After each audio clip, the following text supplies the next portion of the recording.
Assalamualaikum warahmatullahi wabarakatuh. Selamat siang dan shalom. Perkenalkan, nama saya Amelia Trivina Sumbreskosu. Saya adalah mahasiswa jurusan akuntansi Fakultas Ekonomi Universitas Patimura Ambon. Video ini adalah video tugas UAS mata kuliah kewarganegaraan oleh dosen pembimbing saya, yaitu Bapak Sostones Y. Sisinaru SH.M. Hum. Di dalam video ini saya akan menjelaskan tentang wawasan Nusantara, unsur-unsur wawasan Nusantara, dan kaitannya dengan kehidupan sehari-hari. Apa itu wawasan Nusantara?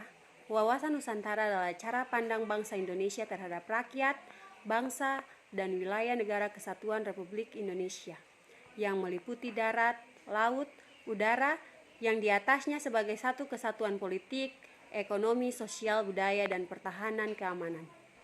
Dengan adanya wawasan Nusantara, kita harus dapat memiliki sifat dan perilaku yang sesuai dengan kejuangan, cinta tanah air, serta rela berkorban bagi nusa dan bangsa.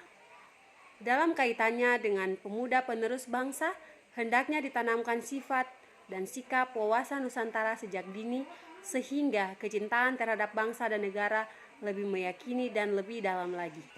Contoh wawasan Nusantara dalam kehidupan sehari-hari, yaitu menjalin hubungan baik sesama tetangga, dalam hal ini saling bergotong royong dan demi kebersihan lingkungan dan saling menghargai antar umat beragama.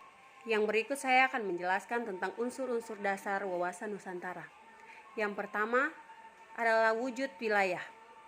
Batas ruang lingkup wilayah Nusantara ditentukan oleh lautan, yang di dalamnya terdapat gugusan ribuan pulau yang saling dihubungkan oleh perairan. Oleh karena itu, Nusantara dibatasi oleh lautan dan daratan, serta berhubungan oleh perairan yang ada di dalamnya. Setelah bernegara dalam Kesatuan Negara Republik Indonesia, bangsa Indonesia memiliki organisasi kenegaraan yang merupakan wadah berbagi kegiatan kenegaraan dalam wujud suprastruktur politik. Sementara itu, wadah dalam kehidupan bermasyarakat adalah lembaga dalam wujud infrastruktur politik. Letak geografis negara berada di posisi dunia antara dua samudra, yaitu Samudra Pasifik dan Samudra Hindia, dan antara dua benua, yaitu benua Asia dan benua Australia. Perwujudan wilayah Nusantara ini menyatu dalam kesatuan politik, ekonomi, sosial, budaya, dan pertahanan keamanan. Yang kedua adalah tata inti organisasi. Bagi Indonesia, tata inti organisasi negara didasarkan oleh Undang-Undang Dasar Negara Republik Indonesia pada tahun 1945 yang menyangkut bentuk dan kedaulatan negara, kesatuan pemerintah, sistem pemerintahan, dan sistem perwakilan. Negara Indonesia adalah negara kesatuan yang berbentuk republik. Yang ketiga adalah tata kelengkapan organisasi.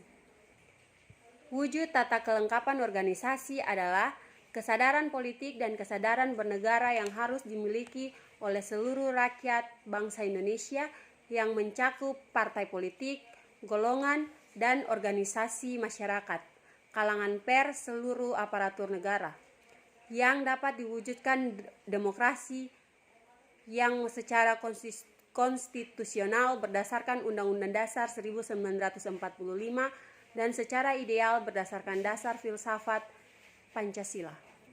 Yang kedua, saya akan menjelaskan tentang isi wawasan Nusantara. Isi adalah aspirasi bangsa yang berkembang di masyarakat dan cita-cita serta tujuan nasional yang terdapat pada pembukaan Undang-Undang Dasar 1945. Untuk mencapai aspirasi yang berkembang di masyarakat maupun cita-cita dan tujuan nasional seperti yang telah saya sebutkan di atas tadi, bangsa Indonesia harus mampu menciptakan persatuan dan kesatuan dalam kebinekaan dan dalam kehidupan nasional. Isi wawasan Nusantara menyangkut dua hal yang sangat esensial. Yang pertama, realisasi aspirasi bangsa sebagai kesepakatan bersama serta pencapaian cita-cita dan tujuan nasional. Yang kedua, persatuan dan kesatuan dalam kebinekaan yang meliputi semua aspek kehidupan nasional. Isi wawasan Nusantara tercermin pada perspektif kehidupan manusia. Di dalam kehidupan berbangsa dan negara di Indonesia ini meliputi yang pertama, cita-cita bangsa Indonesia tertuang di dalam Undang-Undang Dasar 1945 yang menyebut yang pertama, negara Indonesia yang merdeka, bersatu, berdaulat, adil, dan makmur. Yang kedua, rakyat Indonesia yang berkehidupan kebangsaan yang bebas. Yang ketiga, pemerintahan negara Indonesia melindungi segenap bangsa Indonesia dan seluruh tumpah darah Indonesia, dan untuk memajukan kesejahteraan umum, mencerdaskan kehidupan bangsa, dan ikut melaksanakan ketertiban dunia yang berdasarkan kemerdekaan, perdamaian abadi, dan keadilan sosial. Yang kedua adalah asas keterpaduan semua aspek kehidupan nasional berciri manunggal, utuh menyeluruh, meliputi yang pertama, satu kesatuan wilayah Nusantara yang mencakup daratan, perairan, dan dirgantara secara terpadu. Yang kedua, satu kesatuan politik dalam arti satu undang-undang dasar dan politik pelaksanaannya serta satu ideologi dan identitas nasional. Yang ketiga, satu kesatuan sosial budaya dalam arti satu perwujudan masyarakat Indonesia atas dasar Bhinneka Tunggal Ika, satu tertib sosial dan satu tertib hukum. Yang keempat, satu kesatuan ekonomi dengan berdasarkan atas asas usaha bersama dan asas kekeluargaan dalam satu sistem ekonomi kerakyatan. Yang kelima, satu kesatuan pertahanan dan keamanan dalam satu sistem terpadu, yaitu sistem pertahanan keamanan rakyat Indonesia atau rakyat semesta, atau yang disingkat dengan Sishan Kamrata. Yang keenam, satu kesatuan kebijakan nasional dalam arti pemerataan, pembangunan, dan hasil-hasilnya yang mencakup aspek kehidupan nasional. Yang berikut yang ketiga adalah tata laku wawasan Nusantara mencakup dua segi, yaitu batinia dan lahiria. Apa itu tata laku? Tata laku merupakan dasar interaksi antar wadah dengan isi yang terdiri dari tata laku batinia dan tata laku lahiria. Tata laku batinia mencerminkan jiwa, semangat, dan mentalitas yang baik dari bangsa Indonesia, sedangkan tata laku lahiria tercermin dalam tindakan, perbuatan, dan perilaku dari bangsa Indonesia.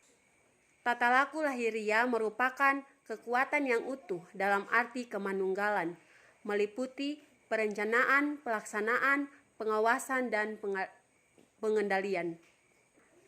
Kedua hal tersebut akan mencerminkan identitas atau jati diri atau lebih khususnya kepribadian bangsa Indonesia berdasarkan kekeluargaan dan kebersamaan yang memiliki rasa bangga dan cinta kepada bangsa dan negara serta tanah air, sehingga menimbulkan rasa nasionalisme yang tinggi dalam segala aspek kehidupan nasional. Dengan adanya wawasan Nusantara, kita harus dapat memiliki sikap dan perilaku yang sesuai dengan kejuangan, cinta tanah air, serta rela berkorban bagi nusa dan bangsa. Dalam kaitannya dengan pemuda penerus bangsa, hendaknya ditanamkan sifat dan sikap wawasan Nusantara sejak dini, sehingga kecintaan mereka terhadap bangsa dan negara lebih meyakini dan lebih dalam lagi. Mungkin itu adalah beberapa hal yang telah saya sampaikan mengenai wawasan Nusantara, unsur-unsur dasar dalam wawasan Nusantara, dan kaitannya dengan kehidupan sehari-hari. Assalamualaikum warahmatullahi wabarakatuh. Selamat siang dan shalom.